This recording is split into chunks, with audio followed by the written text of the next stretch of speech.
আল্লাহ পাক রব্বুল আলামিন বলেন, ওয়ামা খালাকাতুল জিন্না ওয়াল ইনসা ইল্লা লিয়াবুদুন।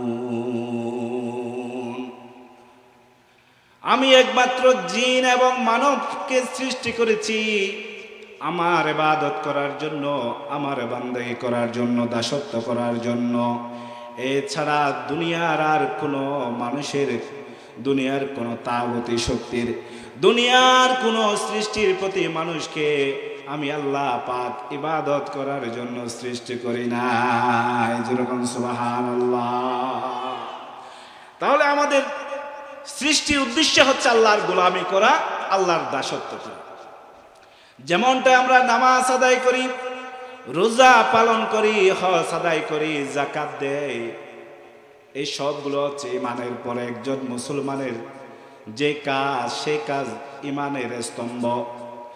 এই স্তম্ভগুলো আল্লাহ পাক রব্বুল আলামিন চূড়ান্তভাবে তার এই জমিনের ভেতরে, আল্লাহর জমিনে আল্লাহর দিন কায়েমের জন্য আল্লাহ পাক রব্বুল আলামিন নামাজ, রোজা, হজ, যাকাত এই সবগুলো বিধান আল্লাহ পাক দিয়েছেন। সুবহানাল্লাহ।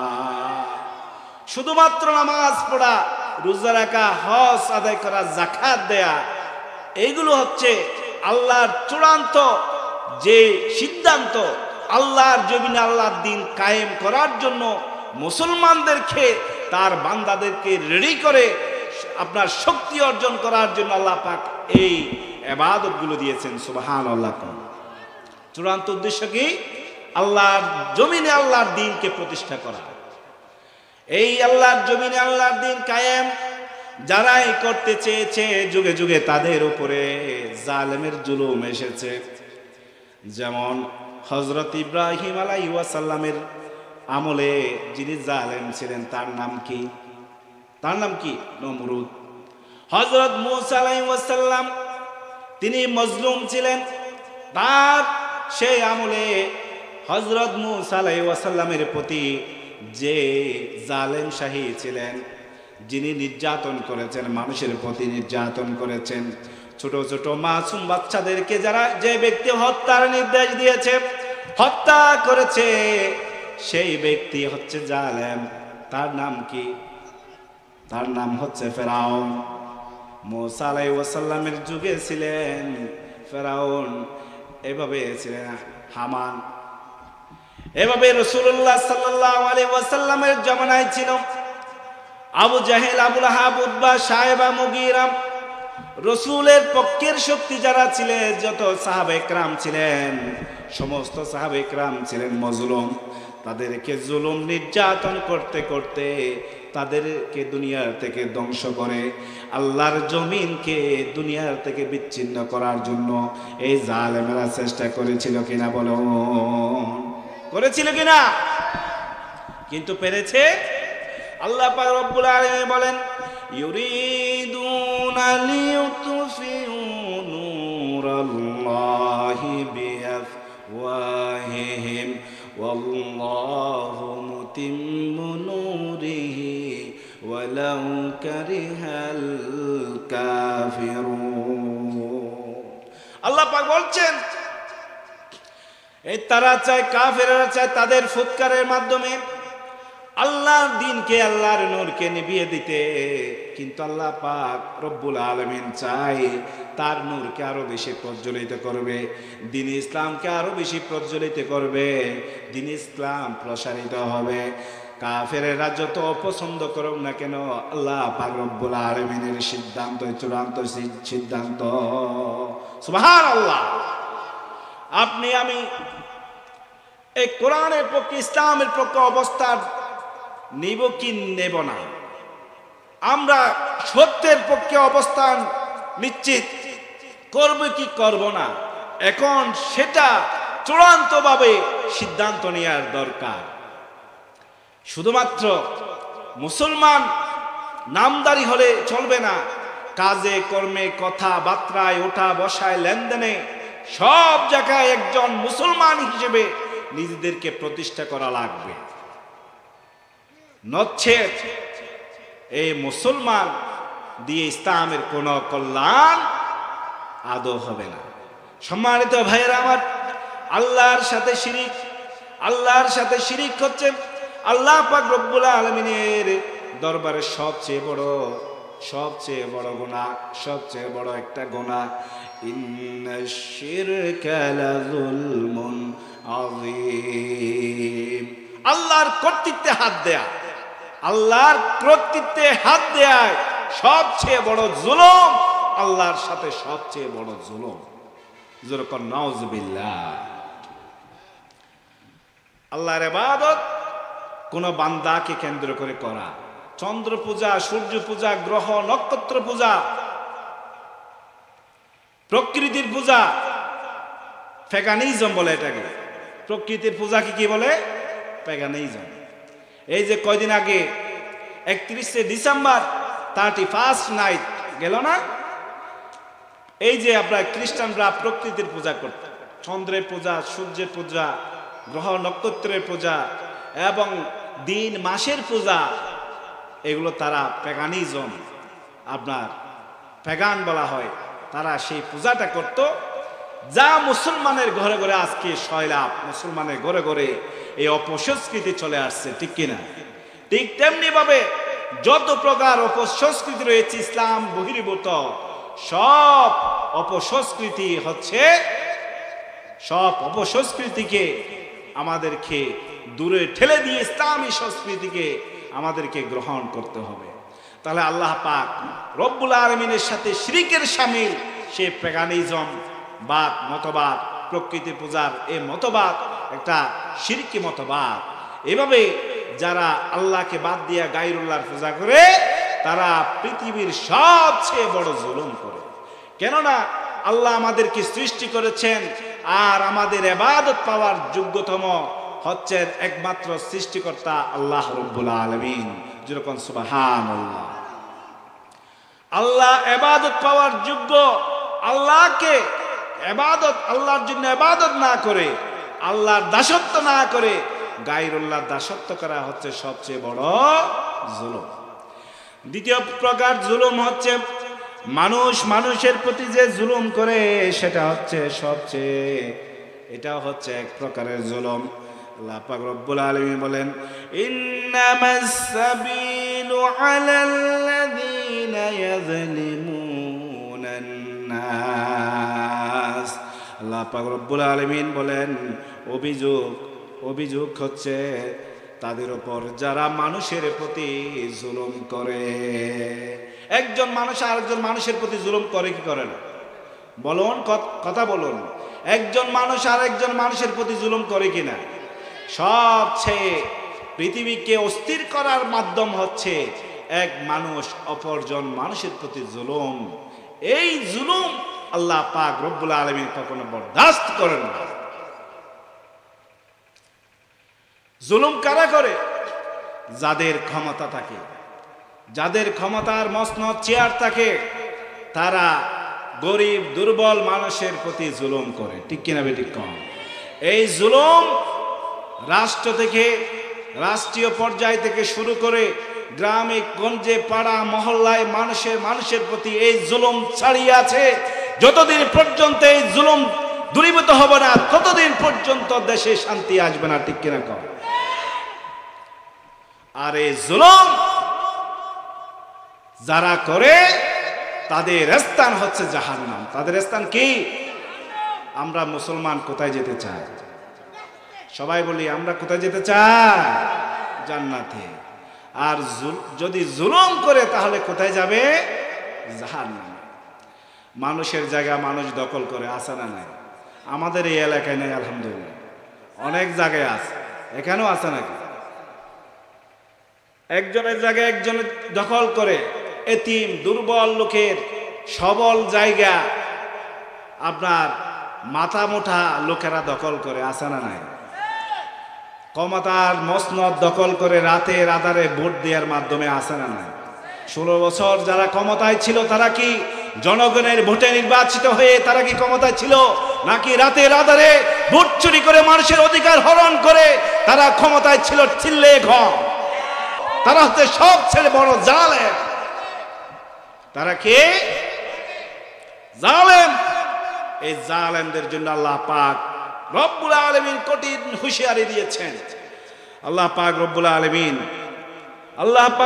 আলামিন বলেন, ওয়ালা ইয়াহসাবান্নাল্লাযীনা কাফারু আন্নামা নুমলি লাহুম খায়রুল লিআনফুসিহিম ইন্নামা নুমলি লাহুম লিয়াজদাদু ইসমা ওয়া লাহুম আযাবুম মুহিন। আল্লাহ পাক রব্বুল আলামিন বলছেন,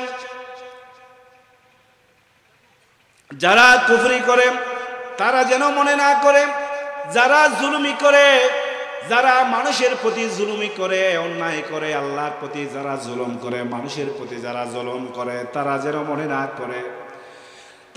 মনে না করে আমি তাদের জন্য অবকাশ দিয়েছি, তাদেরকে আমি ছেড়ে দিয়েছি। আল্লাহ পাক বলেন, আমি তাদেরকে ছেড়ে দিই নাই, আমি তাদেরকে শুধুমাত্র একটু সুযোগ দান করেছি। এই সুযোগ দান করেছি আমি এই কারণে যে আমি তো তাদের অবকাশ দেই যাতে তারা তাদের পাপের বোঝা ভারী করতে পারে, জুলুমি যেন তারা আরো বেশি করতে পারে, শেষ পর্যন্ত তারা টিকে থাকতে না পেরে তারা দেশ পালিয়ে মামার বাড়ি দিল্লিতে পালায়। ঠিক না ঠিক? আল্লাহ পাক বলছেন, আমি তাদেরকে এই জুলুম করার জন্য শুধুমাত্র একটু কি দেই? সুযোগ দেই, আমি ছাড় দেই না। জালেমদের আমি ছাড় দেই না, তাদেরকে একটু সুযোগ দিই। সুবহানাল্লাহ। এটা কার সুন্নাত? আল্লাহর সুন্নাত। কার সুন্নাত? আল্লাহ পাক রব্বুল আলামিন বলছেন, তাদের জন্য রয়েছে আযাবুন মুহিন, অপমানজনক শাস্তি এই জালেমদের জন্য রয়েছে। তারা আমাদেরকে 16 বছর যাবত মৌলবাদী বলেছে, ঠিক কিনা বেঠিক কম? তারা আমাদেরকে জঙ্গি বলেছে, তারা আমাদেরকে রাজাকার বানিয়েছে। শেষ পর্যন্ত এই মৌলবাদীরা যখন গাছের গোড়া ধরে যখন একটু জায়গা দিয়েছে, এই আগাবাদীরা পালায়া মামুর বাড়ি দিল্লিতে পড়েছে। ঠিক কিনা বেঠিক কম? আল্লাহ বলেন, হে জালেমের দল, তোদেরকে আমি একটু সুযোগ দিয়েছি, ছাড় দেই নাই। সুবহানাল্লাহ। শুধুমাত্র আল্লাহ পাক রব্বুল আলামিন এই নিদর্শন আমাদেরকে দেখালেন যেন যুগে যুগে জালেমেরা এর থেকে শিক্ষা গ্রহণ করতে পারে। এর আগে আল্লাহ পাক সমস্ত জালেমদেরকে শাস্তি দিয়েছেন, এই দুনিয়ার মানুষ যেন এই পরিণতি থেকে শিক্ষা গ্রহণ করতে পারে। কিন্তু জালেমারা সেই কোরআন হাদিসের কথা তারা শুনতে রাজি নয়। ঠিক কিনা বেঠিক? এখন আমরা কোরআনের কথা বললে এক শ্রেণীর মানুষের গা জ্বলে, আছে না নাই বলেন? অথচ মুসলমান, তারাও নামদারি মুসলমান।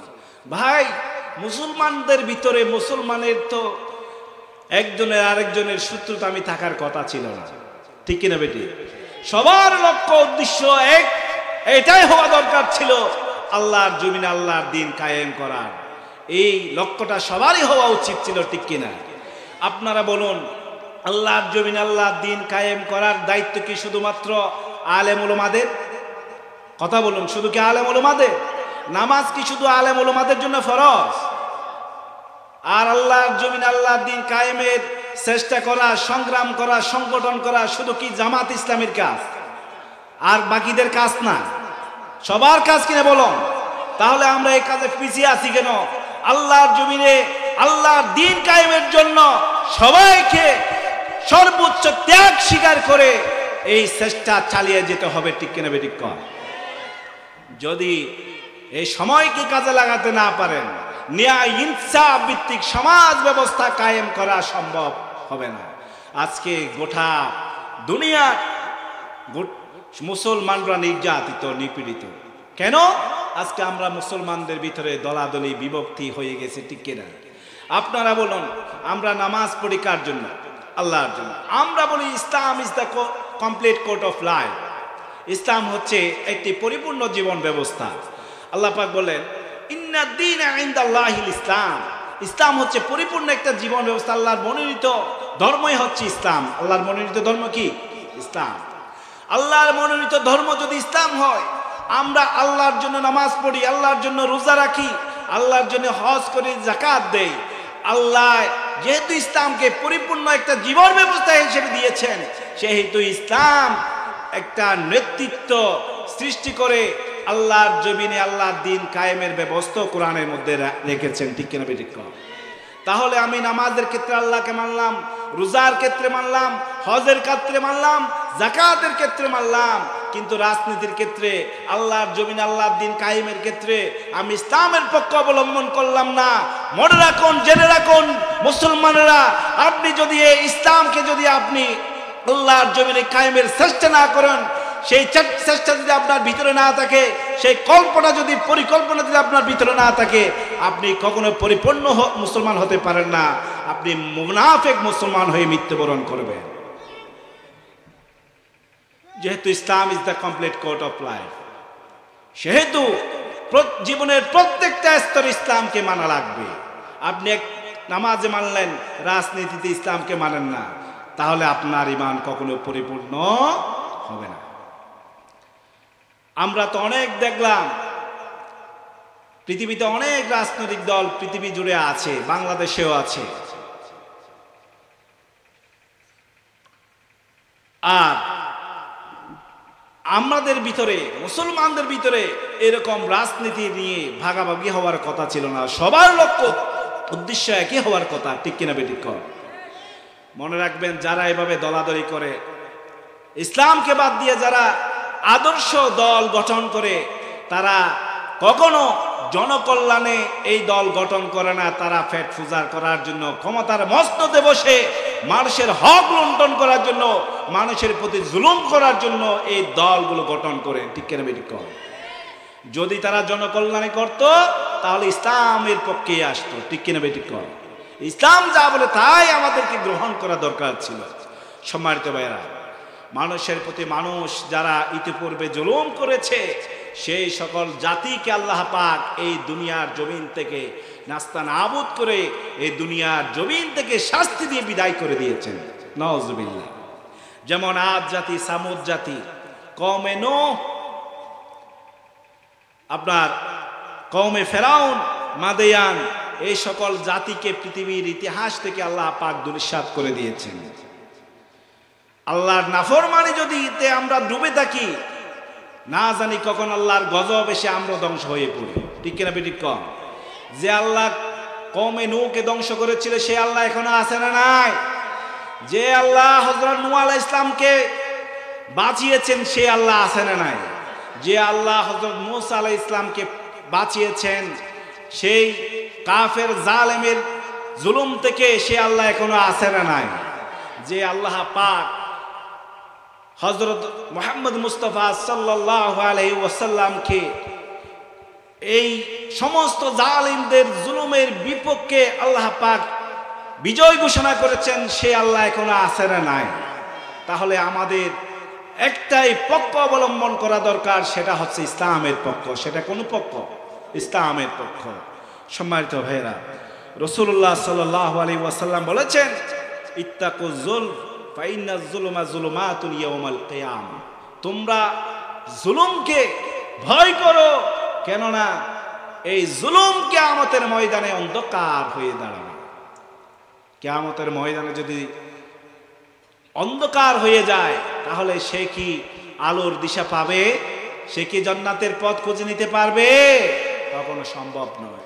সুতরাং যারা মানুষের প্রতি মানুষের উপরে জুলুম করে, তাদেরকে কোরআন সতর্ক করেছেন এবং ইসলাম সতর্ক করেছে, এই জুলুমের পথ থেকে প্রত্যেককে সরে আসার দরকার আছে না নাই? যদি ভুল করেও, হে তরুণ যুবক, হে বাংলার মুসলমান, যদি ভুলে যদি অন্য পথে পা বাড়ান, আল্লাহ পাক আপনাকে আমাকে সংশোধন করার সুযোগ দিয়েছেন কি দেন নাই? দিয়েছে। সুতরাং ইসলামের পথ ধরো, নচ্ছেদ ধ্বংসের পথ। ধ্বংসের পথ হচ্ছে জাহান্নামের পথ। যেরকম নাউজুবিল্লাহ। এই গোটা পৃথিবীর মানুষ দুই শ্রেণীতে বিভক্ত। এক শ্রেণী হচ্ছে ডানপন্থী, আরেক শ্রেণী হচ্ছে বামপন্থী। হয়তো জালেম না হয় মজলুম, হয়তো জালেম না হয় কি মজলুম, হয় জান্নাতের পথ না হয় জাহান্নামের পথ। এখন সিদ্ধান্ত নিতে হবে, আমরা এই জীবনের প্রত্যেকটা স্তরে ইসলামকে গ্রহণ করে আমরা জান্নাতের পথ ধরতে চাই, যেরকম ঠিক কিনা বেটে। সম্মানিত ভাইয়েরা, সমস্ত জালেম সম্রাট সাম্রাজ্য জাতি এবং এই পৃথিবীর জন্য একটা বোঝা ছিল, একটা কি ছিল, বোঝা ছিল। এবং গরিব ক্ষুদ্র নৃগোষ্ঠী দুর্বলদের জন্য ছিল এই জালেম গোষ্ঠীরা একটা আযাব স্বরূপ। তারা যতদিন পর্যন্ত মানুষের প্রতি জুলুম করেছে ততদিন পর্যন্ত মানুষ আযাব ভোগ করেছে। স্বাধীনভাবে কথা বলতে পারে নাই, স্বাধীনভাবে চলাফেরা করতে পারে নাই। আপনার ইসলামের পক্ষে কথা বললে জঙ্গি, ইসলামের কথা বললে মৌলবাদী, এবং স্বাধীনতার পক্ষে কথা বললেই জঙ্গিবাদী। এই ধরনের নানা ধরনের তকমা লাগাইয়া ইসলামপন্থীদেরকে নানাভাবে তারা জুলুম নির্যাতন করে আসছে, ঠিক কিনা বেঠিক? ইসলাম এই সকল জুলুমকে চিরতরে বিদায় করার জন্য ইসলাম আল্লাহ পাক রব্বুল আলামিন দিয়েছেন। এই জুলুমকে চিরতরে বিদায় করার জন্য আল্লাহ পাক রব্বুল আলামিন কোরআন পাঠিয়েছেন। আল্লাহ পাক রব্বুল আলামিন বলেন, কিতাবুন আনজালনাহু লিতুখরিজান নাসা মিনাজ যুলুমাতি ইলান নূর। আল্লাহ পাক বলেন, আমি এই কিতাব নাজিল করেছি আপনার প্রতি, যেন মানুষ অন্ধকারাচ্ছন্ন জীবন থেকে আলোর পথে চলে আসতে পারে। যেরকম সুবহানাল্লাহ। কোন পথ থেকে? অন্ধকারাচ্ছন্ন পথ থেকে, জীবন থেকে যেন মানুষ কোন দিকে চলে আসতে পারে? আলোর পথে, দিন ইসলামের পথে, জান্নাতের পথে চলে আসতে পারে। যেরকম সুবহানাল্লাহ। আর এই কিতাব আমরা তেলাওয়াত করি, নামাজে তেলাওয়াত করি, কিতাবের ভিতরে কি আছে আমরা তা বুঝি না, বোঝার চেষ্টাও করি না। মুসলমান, যদি কিতাব, আল্লাহর কিতাব আপনি যদি বুঝে পড়েন, আপনি যদি জেনে বুঝে এই কোরআন যদি আপনি পড়েন, তাহলে নিঃসন্দেহে আপনি ইসলাম ছাড়া আর কোনো পথ অবলম্বন করতে পারেন না। সম্মানিত ভাইয়েরা আমার, আল্লাহ পাক রব্বুল আলামিন ফেরাউনের পতন দিয়েছে। কিভাবে পতন দিয়েছে? ফেরাউনের পতন কিভাবে হয়েছে? ফেরাউন আল্লাহর নবীকে হত্যা করার জন্য, হযরত মূসা পয়গম্বরকে হত্যা করার জন্য সেই দৌড়াচ্ছে। তাকে দৌড়াতে দৌড়াতে, তার সবলে দৌড়াতে দৌড়াতে তাকে নীল নদের কাছাকাছি নিয়ে গেল। আল্লাহ পাক রব্বুল আলামিন হযরত মূসা আলাইহিস সালামের হাতে থাকা লাঠিটাকে বললেন, হে মূসা, তুমি তা ছেড়ে দাও। সাথে সাথে আল্লাহ পাক রব্বুল আলামিনের নির্দেশে এই গোটা সাগর দুই ভাগে বিভক্ত হইয়া মাঝখানে রাস্তা আল্লাহ পাক করে দিল। হযরত মূসা আলাইহিস সালামকে আল্লাহ পাক রব্বুল আলামিন হেফাজত করলেন, এবং জালেম ফেরাউনকে আল্লাহ পাক রব্বুল আলামিন পানিতে ডুবাইয়া মারলেন। ঠিক কিনা? যখন পানিতে ডুবে মরছিল ফেরাউন, তখন বলছে, আমি ঈমান আনছি রব্বি মূসা ওয়া হারুন। মূসা এবং হারুন আলাইহিস সালাম যে রবের প্রতি ঈমান আনছে, আমিও তাদের রবের প্রতি কি আনলাম? ঈমান আনলাম। এখন এই মুহূর্তে আল্লাহ পাক বলছেন, তোর যতদিন এতদিন পর্যন্ত সময় ছিল, তুই যতদিন হায়াত পাইছস, সুযোগ পেয়েছস, ক্ষমতা যতদিন পালি, ততদিন তো আমার নবীর উপরে তুই জালিমের জুলুমের স্ট্রিম রোলার চালালি। আর এখন যখন পানিতে ডুবে মারতেছি, তখন তুই বলতেছিস আমি ঈমান আনতেছি, আর তোকে ছাড় দেয়া হবে না, তোমাকে আর সুযোগ দেয়া হবে না। এতদিন পর্যন্ত সুযোগ দিলাম, আর এখন আর সুযোগ পাওয়ার কোনো চান্স নাই। সুতরাং জালেমদের এটা বোঝার দরকার ছিল, যতদিন পর্যন্ত তারা সুযোগ পেয়েছে, সুযোগটাকে কাজে লাগিয়ে তওবা ইস্তিগফার করে আল্লাহর দ্বীনের পথে ফিরে আসার দরকার ছিল। ঠিক কিনা? যেহেতু তারা আসে নাই, এভাবে আল্লাহ পাক রব্বুল আলামিন এই কথাটা স্মরণ করে দেন, ভবিষ্যতে যত জালেম আসবে তাদের উপর আল্লাহ পাক রব্বুল আলামিন এই দৃষ্টান্ত রেখে দেন যে এই জালেমদের উপর আল্লাহ পাক রব্বুল আলামিন এভাবে তাদের উপর আযাব গজব নেমে আনেন এবং তাদেরকে অপমানজনক শাস্তি তাদের উপর আল্লাহ পাক রব্বুল আলামিন দেন। যেরকম নাউজুবিল্লাহ। সম্মানিত ভাইরা, আর আল্লাহ পাক রব্বুল আলামিন বলেন যে সকল জালেম এই দুনিয়ার জীবনে মানুষের উপর জুলুম করে সেই জালেমদের কোনো সুপারিশকারী নাই, এই জালেমদের সাহায্যকারী নাই, এই জালেমদের জন্য আল্লাহর পক্ষ থেকে কোনো সাহায্য নাই। আল্লাহর পক্ষ থেকে কি নাই? কোনো সাহায্য নাই। জালেমেরা যতদিন পর্যন্ত জুলুমি করে তার সঙ্গ পাঙ্গ যারা থাকে তাদের উপর ভরসা করত, কিন্তু যখন পরিণতি খুব ভয়াবহ হয়ে যায় তখন আল্লাহর কোরআনের দিকে তারা ফিরে আসার চেষ্টা করে, সেই সময় আর কোনো কাজে দেয় না। আল্লাহ পাক রব্বুল আলামিন বলেন মালিল যালিমিনা মিন হামিমিন ওয়ালা শাফিঈ ইউতা। আল্লাহ পাক বলেন যারা জালেম তাদের জন্য কোনো বন্ধু নাই, সুপারিশকারী নাই, এবং এমন কোনো সুপারিশকারী নাই যার সুপারিশ আল্লাহর দরবারে গ্রহণ হবে। এরকম কোনো কি নাই? জালেমদের এরকম কোনো বন্ধু নাই, সুপারিশকারী নাই। যেরকম সুবহানাল্লাহ। দেখছেন না আপনার এই জালেম আমাদের দেশ থেকে যখন পালিয়ে গেল, আশেপাশে পৃথিবীর ইতিহাসে এটাই নাকি প্রথম, এটাই নাকি একমাত্র ঘটনা যার জালেম পালানোর সাথে সাথে ৩০০ আসনের এমপি আর মন্ত্রী সহ ফালায়। এরকম পৃথিবীর ইতিহাসে নাকি এটাই প্রথম। চিন্তা করেছেন? তাদেরকে যারা এত বছর পর্যন্ত শেল্টার দিয়েছে তারা কি তাদের পাশে দাঁড়িয়েছে? আরে আল্লাহ, আমরা যাকে দরবেশ বাবা হিসেবে চিনি, দরবেশ বাবা হিসেবে আমরা চিনি না সালমান এফ রহমান। কালকে পত্রিকায় দেখলাম ৩৫ কোটি লক্ষ টাকা নাকি বাংলাদেশ থেকে পাচার করেছে। চিন্তা করেছেন কি পরিমাণ দেশকে লুটপাট করেছে। কোরআনের ভাষায় তারাই তো জালেম। কোরআনের ভাষা কি? তারাই জালেম যারা মানুষের অধিকার হরণ করে দেশের অর্থ বিদেশে পাচার করে। তাদের নামাজ, রোজা, হজ, যাকাত কোনো কিছু আল্লাহর দরবারে কবুল হবে না। প্রিয় ভাইরা, কিয়ামতের ময়দানে তাদের জন্য কোনো সুপারিশকারী থাকবে না। এই জালেমদের পক্ষে কোনো বন্ধুও থাকবে না যারা এই জালেমদের পক্ষে আল্লাহর কাছে সুপারিশ করবে, আর জালেমদের পক্ষে আল্লাহ পাক সুপারিশ গ্রহণ করবে, এরকম কোনো সুপারিশকারী আল্লাহর দরবারে তাদের জন্য থাকবে না। নাউজুবিল্লাহ। জালেমরা শাস্তি থেকে বাঁচার জন্য চেষ্টা করবে। আল্লাহ পাক রব্বুল আলামিন যখন ধরবেন তখন তাদের ধরা, আল্লাহর ধরা খুব শক্ত ধরা।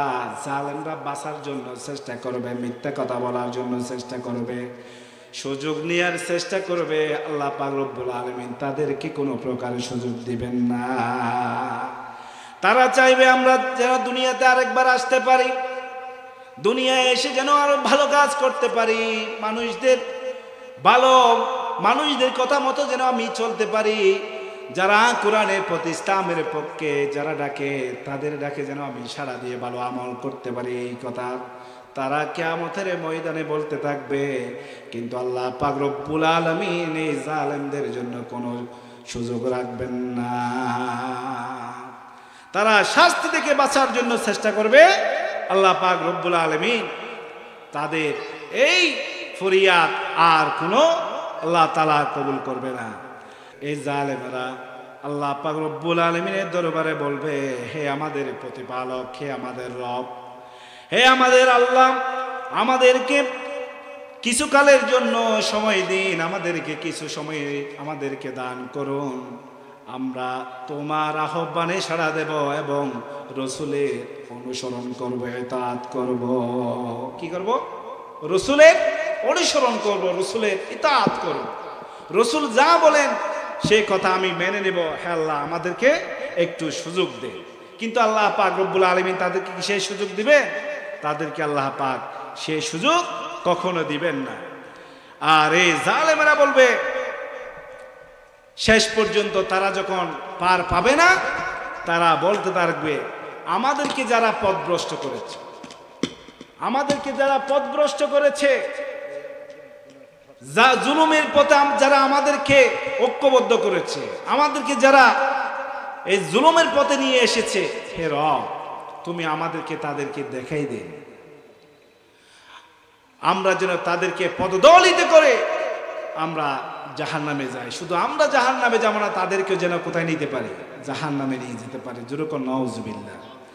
এই জালেমেরা বলবে, وقال الذين كفروا ربنا أرنا الذين أضلانا من الجن والإنس نجعلهما تحت أقدامنا ليكونا من الأسفلين।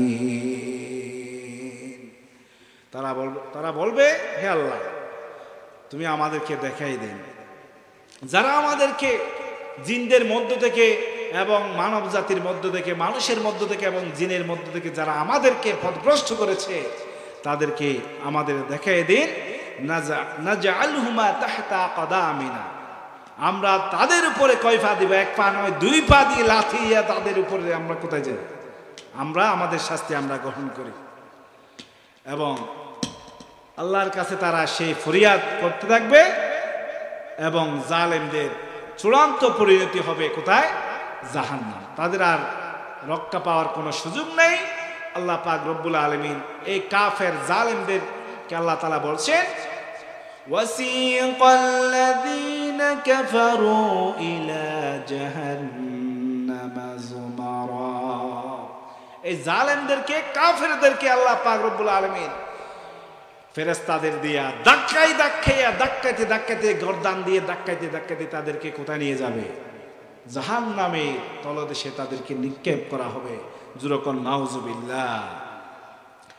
এই জালেম যারা মানুষের প্রতি জুলুম করে, আল্লাহ পাক রব্বুল আলামিন তাদেরকে এভাবেই করে তাদেরকে শাস্তি দিতে থাকবেন। যারা একবার জাহান্নামে যাবে তাদের শাস্তি কিরকম হবে? এই দুনিয়ার আগুন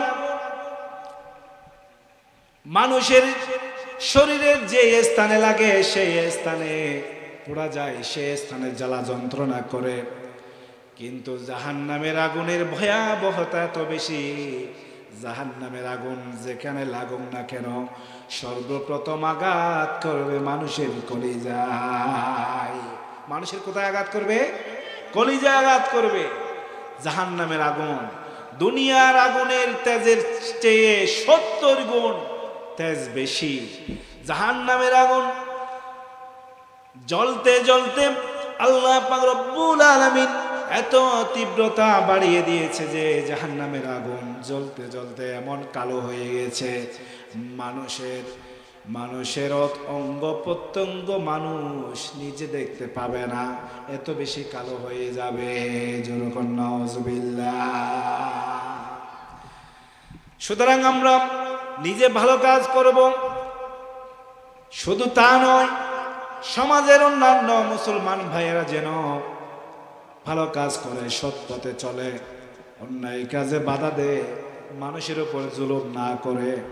মানুষের উপরে যারা জুলুম করে তাদেরকে আমরা সেই কাজে বাধা দেব, সৎ পথে মানুষদেরকে চালানোর জন্য চেষ্টা করব। পারবো তো ইনশাআল্লাহ? শুধুমাত্র নিজে নামাজ পড়ব না, সমাজের মধ্যে নামাজ কায়েম করার জন্য চেষ্টা করতে হবে। দুনিয়ার যত কাজ করি না কেন, যদি নামাজ না পড়ি তাহলে আপনার আমার অন্যান্য আমল আল্লাহর দরবারে কখনো কবুল হবে না। কিয়ামতের ময়দানে সর্বপ্রথম যে আমলের হিসাব নিবে তা হচ্ছে কি নামাজ। আর একজন মানুষের নামাজ যদি ঠিক হয়, একজন মুসলমান কখনো মানুষের প্রতি, নামাজি ব্যক্তি কখনো মানুষের প্রতি জুলুমই করে না, ঠিক কিনা? নামাজি ব্যক্তি কখনো জালেমের স্তরে নিজেকে উপস্থাপন করে না, ঠিক কিনা বেঠিক? যার রোজা নাই, আল্লাহ ভীরুতা নাই, যারা আখিরাতে বিশ্বাসী নাই, তাদের দ্বারাই এই দুনিয়া অস্থিতিশীল পরিবেশ তৈরি হয় এবং দুনিয়াকে অস্থির করে তোলে। সুতরাং নিজে যেমনি ভাবে জাহান্নামের আগুন থেকে নিজেকে রক্ষা করার জন্য চেষ্টা করব, ঠিক তেমনি ভাবে নিজের পরিবার পরিজন, আহালিয়া, সবাইকে, এলাকাবাসীকে জাহান্নামের আগুন থেকে রক্ষা করার চেষ্টা করতে হবে। পারবো তো ইনশাআল্লাহ? আল্লাহ পাক রব্বুল আলামিন বলেন, তুমি নিজে জাহান্নামের আগুন থেকে নিজেকে রক্ষা করো এবং তোমার পরিবার পরিজন যারা আছে তাদেরকে জাহান্নামের আগুন থেকে রক্ষা করো। নিজেকে রক্ষা করো এবং পরিবার পরিজনে যারা আছে তাদেরকে থেকে রক্ষা করো, জাহান্নামের আগুন থেকে রক্ষা করো। সম্মানিত ভাইয়েরা, আসুন আখিরাতমুখী যদি জীবন আমরা গঠন করতে পারি, তাহলে আমরা নিজেদেরকে এই দুনিয়াতে এবং আখিরাতে উভয় জগতে আমরা নিজেরা দুনিয়ার সমস্ত আযাব এবং কবরের আযাব এবং চূড়ান্তভাবে জাহান্নামের আযাব থেকে আমরা নিজেদেরকে রক্ষা করতে পারবো, ঠিক কিনা বেঠিক? তাহলে একটা সুন্দর সমাজ যদি আমরা গঠন করতে চাই, একটা ইসলামী সমাজ যদি আমরা গঠন করতে চাই, তাহলে ইসলামী সমাজের মূলনীতি হিসেবে আমাদেরকে সর্বশেষ আমি যেটা বলতে চাই, আমাদেরকে নামাজি হতে হবে। আমাদের কি হতে হবে? নামাজি হতে হবে। আর নামাজ মানুষদেরকে যাবতীয় খারাপ অশ্লীল কাজ থেকে মানুষদেরকে বিরত রাখে। ইন্নাস সালাতা তানহা আনিল ফাহশাই ওয়াল মুনকার, নিশ্চয় যারা নামাজ পড়ে তারা মানুষের প্রতি জুলুম, অত্যাচার, অবিচার, নানা ধরনের অপকর্ম, চাঁদাবাজি, লুটতরা, সমস্ত অপকর্ম থেকে নিজেদেরকে বিরত রাখে। নামাজ কিসে বিরত রাখে? নামাজ বিরত রাখে। আর যারা নামাজ আদায় করে তারা কখনো জালেম হতে পারে না। সুতরাং আমরা নিজেদেরকে প্রথমত ভালো মানুষ হিসেবে আমরা মজলুম হতে রাজি, কিন্তু জালেম হতে রাজি না, ঠিক কিনা? জালেম হতে রাজি না। আমরা মজলুম হয়ে বছরের পর বছর যদি আমরা জালেমের জুলুমের শিকার হই, আল্লাহ পাক রব্বুল আলামিন একটি সময় এই মাজলুমদেরকে আল্লাহ পাক সমস্ত জুলুমি থেকে রক্ষা করবেন, ঠিক কিনা? আর যারা জালেম, আর তাদের স্থান হচ্ছে জাহান্নাম। আর জালেমদের জন্য রয়েছে এই দুনিয়ার জীবনে আযাবুন মুহিন, তা হচ্ছে অপমানজনক শাস্তি। তা হচ্ছে কি? অপমানজনক শাস্তি। আল্লাহ পাক আমাদের প্রত্যেককে তার দ্বীনের পথে অটল অবিচল রাখুন। সবাই বলে আমিন। সবাইকে নামাজি হিসেবে কবুল করুন। সবাই বলে আমিন। দিন কায়েমের আন্দোলনে, ইকামতে দিনের প্রয়োজনে আমরা নিজেদেরকে বিলিয়ে দিয়ে শাহাদাতের উচ্চ আসনে আমরা নিজেদেরকে বিলিয়ে দিতে রাজি, তারপরও কোনো জালেমের পক্ষ অবলম্বন করতে রাজি না, ঠিক কিনা কোন মুসলমান? যে জালেমি করে, যে জুলুমি করে, সেই জুলুমের পক্ষ অবলম্বন যারা করে তারাও জালেমের উত্তরসূরি, তারাও এক প্রকারের জালেম। সুতরাং আমরা সত্যের পক্ষে, ন্যায়ের পক্ষে আমরা সব সময় নিজের অবস্থান সুদৃঢ় রাখবো। যত জুলুম, নির্যাতন, নিপীড়ন আসুন না কেন, আল্লাহর পক্ষ থেকে যত পরীক্ষা আসুন না কেন, সর্ব অবস্থায় আমরা নিজেদেরকে ইসলামের পক্ষে, কোরআনের পক্ষে, নবীজির পক্ষে নিজেদেরকে আমরা রাখবো। সর্বোপরি আল্লাহর জমিনে আল্লাহর দ্বীন কায়েমের জন্য সৎ লোকের শাসন এবং কোরআনী আইন এটা বাস্তবায়ন করার জন্য আমরা আপ্রাণ চেষ্টা করব। নচেত এই জালেমের জুলুম থেকে এই জাতিকে রক্ষা করার কোনো পন্থা নেই। আল্লাহ পাক আমাদের প্রত্যেককে আমল করার জন্য তৌফিক দান করুন।